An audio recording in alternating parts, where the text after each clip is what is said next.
ಓಂ ಶಾಂತಿ. ಈ ಒಂದು ವಿಶೇಷವಾದ ಆಧ್ಯಾತ್ಮಿಕ ಚರ್ಚೆಗೆ ಎಲ್ಲರಿಗೂ ಸ್ವಾಗತ. ಇವತ್ತು ನಾವು ಒಂದು ತುಂಬಾನೇ ಆಳವಾದ ಪ್ರಶ್ನೆಗೆ ಉತ್ತರ ಹುಡುಕೋಣ. ಅದೇನೆಂದ್ರೆ, ದೇವರು ಈ ಭೂಮಿಗೆ ಬರೋದು ಯಾವಾಗ ಅಲ್ವಾ? ಇದು ಸುಮ್ಮನೆ ಒಂದು ಪ್ರಶ್ನೆ ಅಲ್ಲ, ಎಷ್ಟೋ ಯುಗಗಳಿಂದ ನಮ್ಮೆಲ್ಲರ ಮನಸ್ಸಲ್ಲಿ ಓಡ್ತಿರೋ ಒಂದು ದೊಡ್ಡ ಹುಡುಕಾಟ. ಸರಿ, ಬನ್ನಿ ಈ ರಹಸ್ಯದ ಆಳಕ್ಕೆ ಇಳಿಯೋಣ. ದೇವರು ಬರ್ತಾರೆ ಸರಿ, ಆದ್ರೆ ಯಾವ ಟೈಮ್ನಲ್ಲಿ ಅದೆಲ್ಲ ತಿಳ್ಕೋಬೇಕು ಅಂದ್ರೆ ಮೊದಲು ನಾವು ಜಗತ್ತಿನ ಪರಿಸ್ಥಿತಿ ಹೇಗಿರುತ್ತೆ ಅಂತ ಅರ್ಥ ಮಾಡ್ಕೋಬೇಕು. ಆ ಒಂದು ನಿರ್ಣಾಯಕ ಸಮಯ, ಆ ಸ್ಥಿತಿಗೇನೆ ಧರ್ಮಗ್ಲಾನಿ ಅಂತ ಕರೆಯೋದು. ಹಾಗಿದ್ರೆ ಈ ಧರ್ಮಗ್ಲಾನಿ ಅಂದ್ರೆ ನಿಜಕ್ಕೂ ಏನು? ಸಿಂಪಲ್ ಆಗಿ ಹೇಳ್ಬೇಕಂದ್ರೆ, ಇದು ಧರ್ಮ ಸರಿದಾರಿ ಎಲ್ಲ ಮರೆಯಾಗಿ ಕೆಟ್ಟದ್ದೇ ಎಲ್ಲ ಕಡೆ ತುಂಬೋಗಿರೋ ಒಂದು ಸಮಯ. ಅಂದ್ರೆ ಹೇಗೊತ್ತಾ? ಒಳ್ಳೆತನ ಅನ್ನೋ ಬೆಳಕು ಮಂಕಾಗಿ ಕೆಟ್ಟದ್ದು ಅನ್ನೋ ಕತ್ತಲೆ ಪೂರ್ತಿಯಾಗಿ ಆವರಿಸ್ಕೊಂಡ ಹಾಗೆ. ಈ ಧರ್ಮಗ್ಲಾನಿ ಆಗ್ತಿದೆ ಅಂತ ಗುರುತಿಸೋಕೆ ಕೆಲವು ಕ್ಲಿಯರ್ ಆದ ಸೂಚನೆಗಳಿವೆ ನೋಡಿ. ಜಗತ್ತಿನಲ್ಲಿ ಅಧರ್ಮ ಅಂದ್ರೆ ಮಾಡಬಾರ್ದು ಅನ್ನೋದೇ ಜಾಸ್ತಿಯಾಗ್ಬಿಡುತ್ತೆ.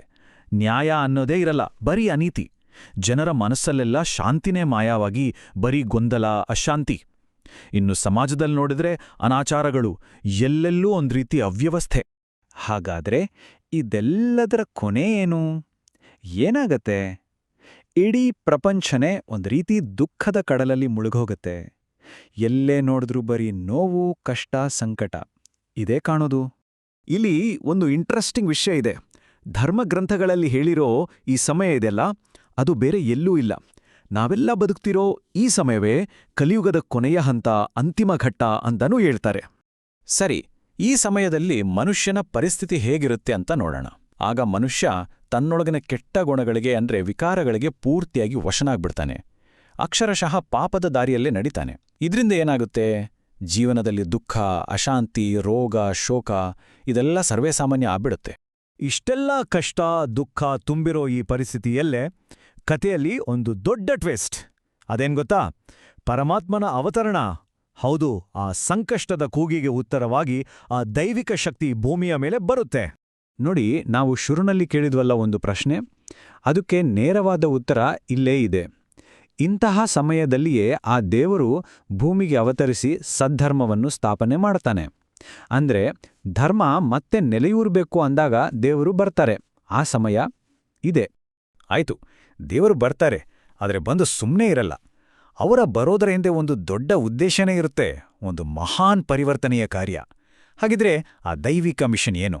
ಬನ್ನಿ ಅದನ್ನೂ ತಿಳ್ಕೊಳ್ಳೋಣ. ಈ ಮಹಾನ್ ಕಾರ್ಯ ಇದೆಯಲ್ಲ, ಇದು ಮುಖ್ಯವಾಗಿ 3 ಹಂತಗಳಲ್ಲಿ ನಡೆಯುತ್ತೆ. ಮೊದಲನೇದು ಮನುಷ್ಯನಿಗೆ ನಿಜವಾದ ಆಧ್ಯಾತ್ಮಿಕ ಜ್ಞಾನ ಅಂದ್ರೆ ಸ್ಪಿರಿಚುವಲ್ ಎಜುಕೇಷನ್ ಕೊಡೋದು. ಎರಡನೇದು ಎಲ್ಲಾ ಕಟ್ಟುಪಾಡುಗಳಿಂದ, ಬಂಧನಗಳಿಂದ ಬಿಡುಗಡೆ ಮಾಡಿ ಮುಕ್ತಿ ಕೊಡೋದು. ಇನ್ನು ಮೂರನೇ ಮತ್ತು ಅತೀ ಮುಖ್ಯವಾದದ್ದು ಪಾಪದಿಂದ ತುಂಬಿದ ಆತ್ಮವನ್ನ ಪುಣ್ಯಾತ್ಮನಾಡಿ ಬದಲಾಯಿಸೋದು. ಒಟ್ಟಾರೆಯಾಗಿ ಹೇಳೋದಾದ್ರೆ ಇದರ ಸಾರಾಂಶ ಏನು? ಪರಮಾತ್ಮ ಬರೋದರ ಮುಖ್ಯ ಉದ್ದೇಶನೇ ಪಾಪಿ ಆತ್ಮಗಳನ್ನ ಪುಣ್ಯಾತ್ಮರನ್ನಾಗಿ ಪರಿವರ್ತಿಸೋದು. ಇದೊಂದು ಕಂಪ್ಲೀಟ್ ಟ್ರಾನ್ಸ್ಫಾರ್ಮೇಷನ್ ಪ್ರಾಸೆಸ್ ಇದ್ದ ಹಾಗೆ. ಮುಂದಿನ ಸಂಚಿಕೆಯಲ್ಲಿ ದೇವರು ಮತ್ತು ನಮಗಿರುವ ಸಂಬಂಧ ಏನು ಅನ್ನೋದನ್ನು ತಿಳ್ಕೊಳ್ಳೋಣ. ಓಂ ಶಾಂತಿ.